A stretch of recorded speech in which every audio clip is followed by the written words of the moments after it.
Welcome back to the Aether Keep. I will be your host, Jacob Alpharad, and we're doing something just a tiny little bit different today. See, a lot of the time, when I show offense on this channel, it sort of ends up being the highlights, the clean matches, the cool thing that happened. Well, that's not always the way Aether Raids goes, right? Sometimes it's a little bit sweaty, sometimes it's a little bit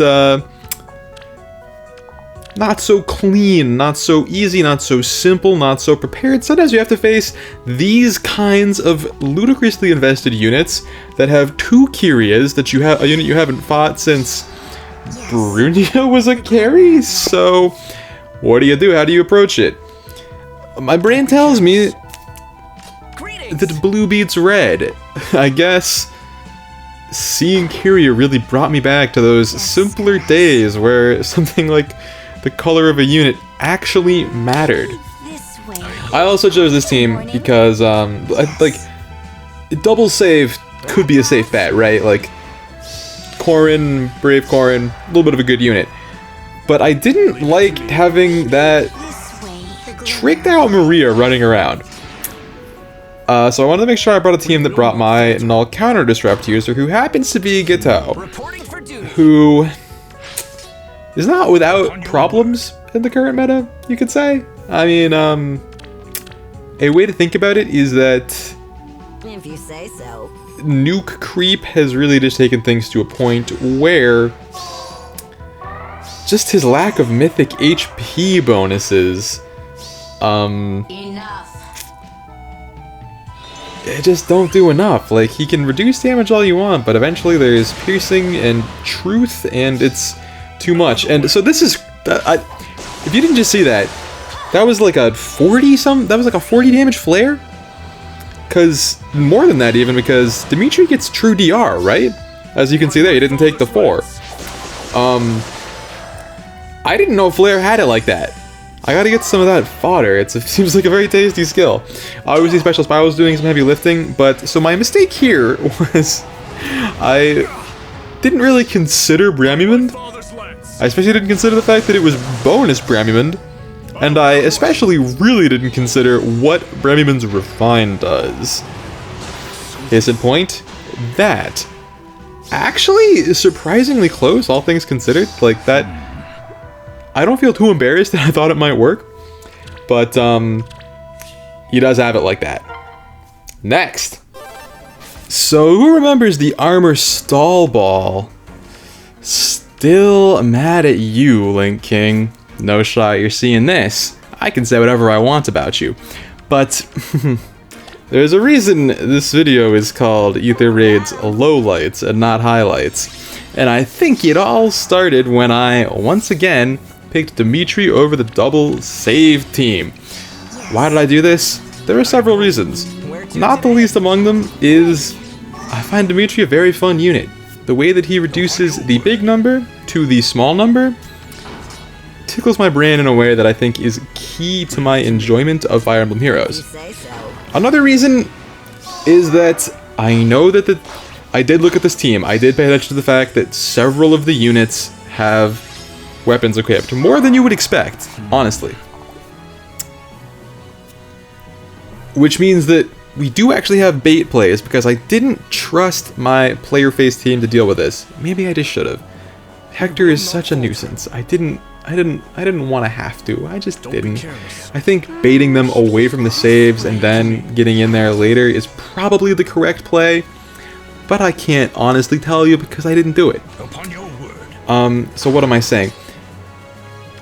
Corrin is such a menace of a tank that I think even the equipped units would probably opt away from attacking her, because there are annoying assist skills everywhere on this team.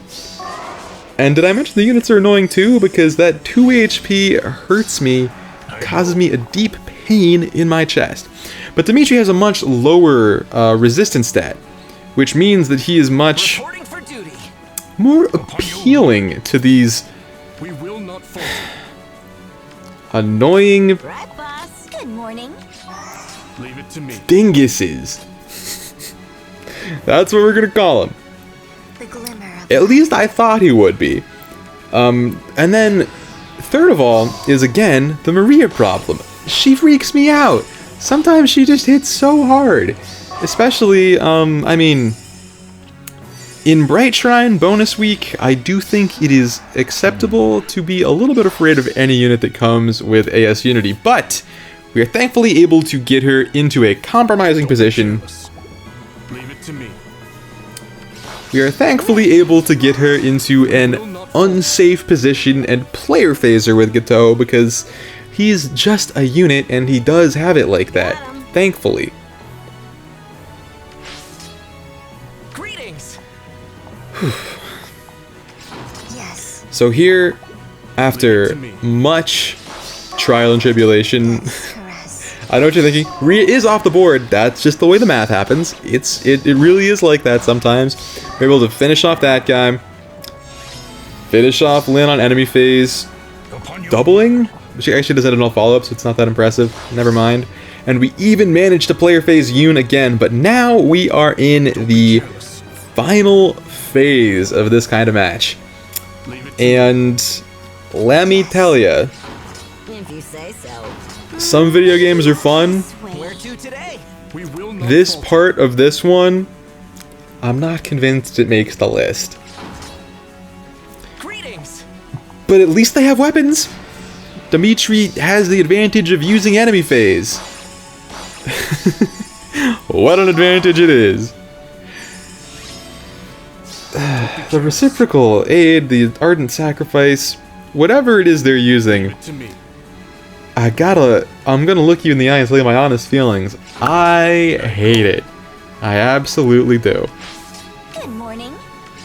Don't be careless. Reporting for duty. We will not falter. So, I had to take a long time to come up with a game plan here, and we're just gonna skip ahead to where a plan is in action.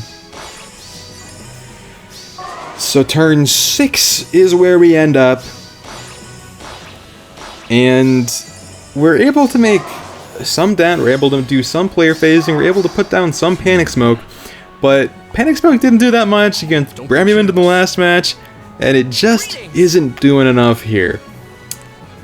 And on turn 7, Leave it to me.